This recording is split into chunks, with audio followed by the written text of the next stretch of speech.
Hey, everybody. Welcome in. It is a divisional round preview edition of the Utopia Football Podcast. Here we are. We've been on this journey together since the week before the Hall of Fame game, or 2 weeks before the Hall of Fame game, a week before everybody else but the Bears started practicing, all the way back in July.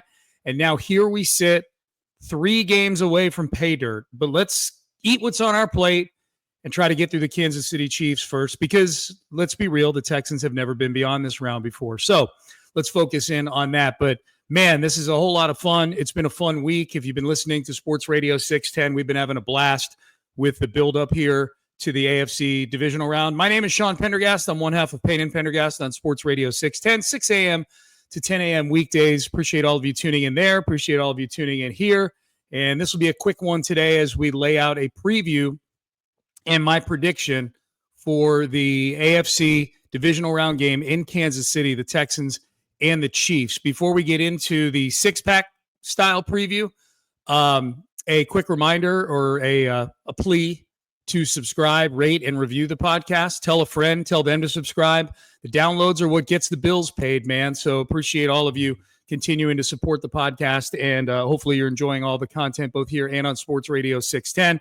And, of course, we will do a mailbag. I predict this will be the most spirited mailbag of the entire last calendar year so far, because if the Texans win, it's going to be jubilation. If the Texans lose, the season is over. And I'm guessing there will be a ton of emails with people laying out exactly what they think needs to happen in order for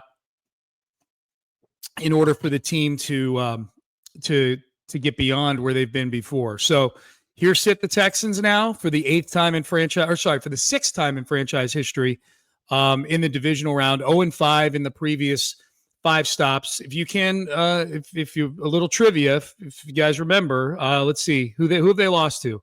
Baltimore 2011, Patriots 2012, Patriots 2016, Kansas City 2019. And then Baltimore again last year. So if they lose this one, they'll have lost twice to the Patriots, twice to the Ravens, twice to the Chiefs. So they're getting beaten by good ones at least. But yeah, we need to get past this round is the bottom line. So if you want to send an email, houmailbag@gmail.com is how you can get that job done. Let's get right into it. Let's get into the six-pack. No reason to waste any more time. There's no real news going on with the Texans other than Azeez Al-Shire was practicing again yesterday, so that's good to see. I'm recording this on Thursday as the Texans are at practice right now. This is basically the equivalent of a Friday practice during the season, as the game is on a Saturday, not a Sunday. So the team will travel tomorrow. A quick reminder that if you want to see the team off to the airport, the Texans are encouraging fans to come out to the stadium tomorrow at noon. On the west side of the stadium. That's the side that has the 2 bulls that look like they're, depending on what angle you're looking at, the bulls are doing crazy things out there. That's the Kirby side of the stadium. I believe that's where they're hoping for the crowd to assemble to see the team off. So yeah, if it's a good excuse on a Friday to go do it during lunch, and then you know what? Take a look around and say, I don't know, it's a Japanese restaurant over there. I can go drink some sake, or we're a short drive away from a few good bars.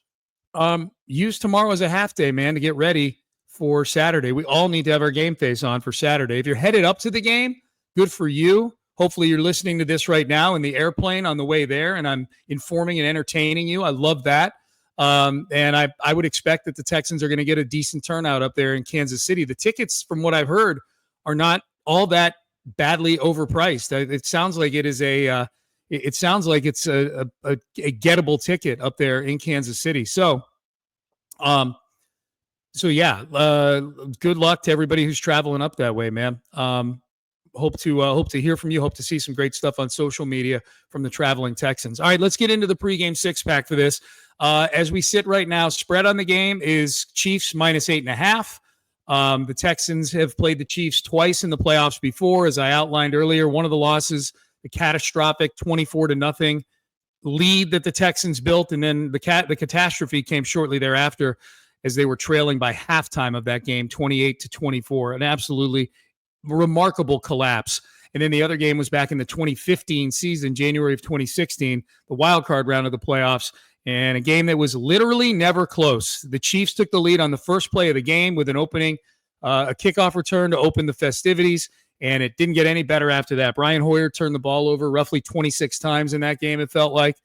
J.J. Watt left the game with his pelvis completely torn up, and Bill O'Brien ran the Watt Cat in that game.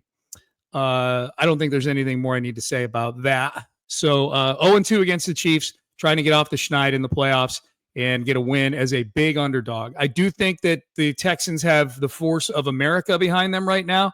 I think that most people out there are outside of Kansas City are rooting against the Chiefs. I'd like to think they're a somewhat annoying team with a corny quarterback who's really, really good and a tight end who is dating a singer who most of America either really, really likes or really, really dislikes. I don't have a big, strong feeling on Taylor Swift one way or the other. But the less I need to see, the less I see her on Saturday afternoon, the better things are probably going for the Texans. So that's the groundwork. The Texans are a big underdog in this game. Game kicks off at 3:30. The temperature, the high that day is supposed to be 31. The Texans are going to be kicking off fairly late in the day. So my guess is they're going to see temps in the 20s, probably dipping into single digits, at least feels like, when the sun goes down. So that part is not favorable. We'll talk about that a little later on as we do the six-pack. Let's get things going, man. I do 5 keys to the game, storylines in the game, people that are going to be prominent in this game, and then the sixth can is always the prediction at the end of this game. So let's start with the first can for the Houston Texans, and that is the return of Azeez Al-Shaair. Azeez is back. The loss to the Chiefs back on December the 21st, that was the second game of his 3-game suspension. I thought Tanri To'oto'o did a nice job filling in for Azeez Al-Shaair as the signal caller defensively. But, man, if you just watch the Chargers game, you watch games that Azeez Al-Shaair is the green dot guy with the green dot on his helmet, talking to D'Amico Ryans, getting the signals, getting the play calls. There's just a whole lot more chess going on with Azeez out there. A lot of moving guys around, a lot of getting guys in position. And I don't think it's a coincidence that the team seems to play better when Azeez Al-Shaair is out there. Not just the way he operates the defense with all that pre-snap movement and the chess games going on, but he's one of the more instinctual players on the team. He's one of the harder hitters on the team. He's probably the player that most epitomizes swarm. And he wasn't out there. If I'm not mistaken, there was no Foley Fatukasi in that game. There might not have been any Danico Autry in that game. So I just think when you think back to the previous game between these two teams, Patrick Mahomes scored on like a 15-yard scramble that he went almost untouched. I just don't think that happens if Azeez Al-Shaair's on the field. Now, do I want to have happen what happened to Trevor Lawrence? Of course not. Of course I don't want Patrick Mahomes to be on his back in a fencing position, wondering what his name is and waiting to eat his food through a straw. Who would want to see that? But I would like to see it be not as easy for Patrick Mahomes to just scoot around the field the way that he was in that game on December the 21st. So the return of Azeez Al-Shaair is absolutely huge in this game. I think that is a big difference maker for the Texans. Number 2, CJ Stroud's magic legs that he found in that Charger game. This is something that could be a nice wrinkle that the Chiefs at least need to think about defensively. If CJ can keep other teams off balance, knowing that he can go get 8 or 9 or 27 yards like he did in that Charger game, in that playoff game, that's one more thing for teams to worry about. And I never thought this would be a bullet point on a game, CJ Stroud's legs, but he had 4 carries for 44 yards.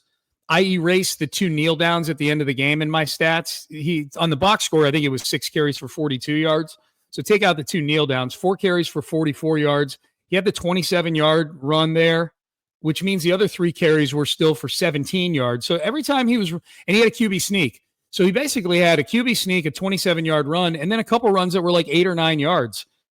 If he does that again in this game, that's huge, especially if CJ Stroud gets a 27-yard run that swings field position. That's massive in this game if the defense for the Texans is playing the way we think they can play. If the defense is playing the way we think they can play, then this is a game that might be first one to 21 wins, you know? But I loved the thing I loved about CJ running the ball was the way he kind of arrived at it. He said he went over to the bench after his interception that he threw, and he looked on the iPad, and he noticed that the Chargers defense wasn't really accounting for him at all, fleeing the pocket and running upfield. And I think that's really cool. I think like something like that to come out of an interception, like for CJ to take a negative and turn it into a positive like that it was that bit of film work on that play that turned into the 27-yard run, which ended up to me being one of the 2 or 3 biggest plays in that game. I think it's a neat story.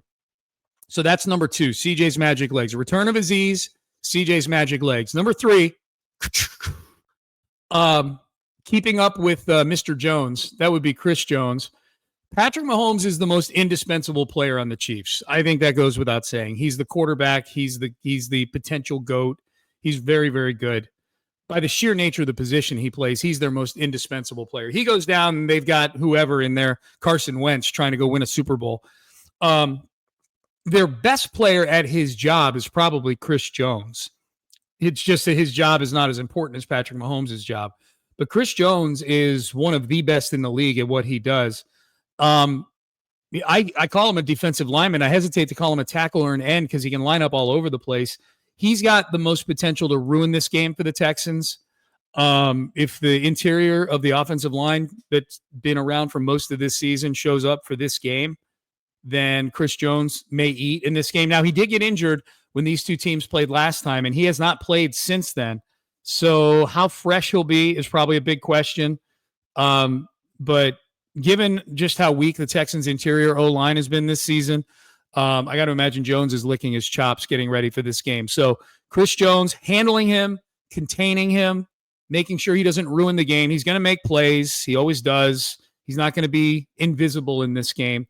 But don't let him make plays that wreck the game, that change possession, that flip the field. You know, a fumble that gets scooped up by somebody, and all of a sudden, especially if it happens in the red zone, and now you're squandering actual scoring opportunities. So that's number 3. Number 4, Joe Mixon. This is the reality of the Texans situation offensively. Nico Collins is amazing. He's incredible. He's one of the best wide receivers in football. I think there's really not much more to say about Nico Collins. After that, though, I don't know if the Texans have a wide receiver who would start. In fact, I know they don't, in a 3 wide receiver set for the Chiefs. The Texans have a bunch of guys who would at best be the 4th wide receiver, on the Chiefs, maybe 5th. John Mechie, Xavier Hutchinson, Robert Woods are your next 3 receivers after Nico Collins. They have DeAndre Hopkins, Xavier Worthy, and Hollywood Brown as their top 3 receivers. Those guys are all 3 levels above Mechie, Hutchinson, and Woods. And then you add in the fact that even an old Travis Kelce is still way better than Dalton Schultz.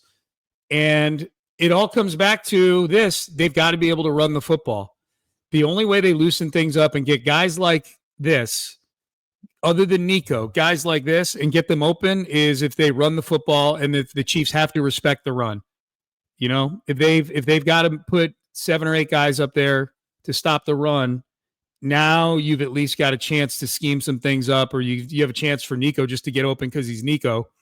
But they've got to be able to run the football, and they've got to be able to run it the way they did on that final drive against the Chargers, where they ran it 13 straight times for 69 yards, and the final play was a touchdown by Joe Mixon. Joe Mixon's got to have a big game, you know, and it's not just Mixon, it's the offensive line. Got to be able to run the football. That is absolute key. All right, last can before the prediction. I'm anxious to see which has more of an impact on the game. The rest that the Chiefs have decided to partake in, which has led to their main guys not playing for 24 days by the time Saturday rolls around. That's damn near a month they haven't played football. Or the weather, which is going to be in the 20s. What has a bigger impact on this game? Do the Chiefs get off to a slow start because of the rust, or are the Texans kind of stuck in mud all day because they can't handle the cold weather in Kansas City? The fact of the matter is, if the Texans are going to get to the AFC title game, not just this year, but someday, then they're going to have to do a much better job winning football games in the regular season. They're going to have to do a much better job getting home field advantage for at least the first 2 rounds of the playoffs. If they don't do that, then take a look around the AFC. They're going to be traveling to cold weather places for a long time if they don't start winning 13 games or 14 games in a given season. Because the Super Bowl is going to run through Kansas City, Buffalo, Baltimore. Cincinnati's probably going to be good again next year. Pittsburgh's always hanging around, but they need to win a playoff game. The Texans have won 3 playoff games since the last time the Steelers won a playoff game. So I'm not going to put the Steelers in there, but everybody else, until this thing starts running through the Chargers and through Miami, Jacksonville, some of these other teams that are, Vegas, it's running through all cold weather places right now. So what has a bigger impact on the game, the Chiefs and their rust or the Texans and their warm blood? We shall see. Final can. Why the fuck not? Texans 24, Chiefs 23. There you go. Not just a cover, but a win. They break the seal. They head to the AFC title game. The city is in jubilation. I am texting everybody to find out where the fuck you are out around town after the post-game show is over on Saturday night so we can smoke cigars and celebrate. Man, if I can't do this right here, right now, when am I going to do it? Texans 24, Chiefs 23. The defense comes up huge. They win the turnover margin by 2, I'm going to say. They sack Mahomes 5 times. They hold him in check when it comes to all the little tippy-toe scrambling that he does. Tippy-toe, tippy-toe, tippy-toe. They get it done. And America rejoices because the Chiefs are out. And there is no three-peat. So that's my prediction. I hope I'm right. And I know you hope I'm right. All right. So there we go. There's your pregame 6-pack. Quick reminder to, told you guys it'd be quick, HOUmailbag@gmail.com. Subscribe, rate, and review. As you can see, my wife still has happy birthday on the window. She took her name down because next week I think she's just going to put my name up there. My birthday's on Wednesday next week. If anybody wants to send me any flowers or fruit basket or whatever, airline tickets to Cabo, that would be great. But you know what? Your present to me is your listenership. And for my birthday, tell 3 friends about the podcast. How about we do that? Share it with people. Tell them this is the guy you need to listen to because he gets you in and out of a preview for the game in 17 minutes and 41 seconds. You know what? I'm going to get us out of here before 18 minutes. Big thanks to Anthony Irwin, my producer. Big thanks to all of you for listening. Go Texans on Saturday. There will be a recap podcast coming after that. I promise you. Until then, have a great weekend, everybody.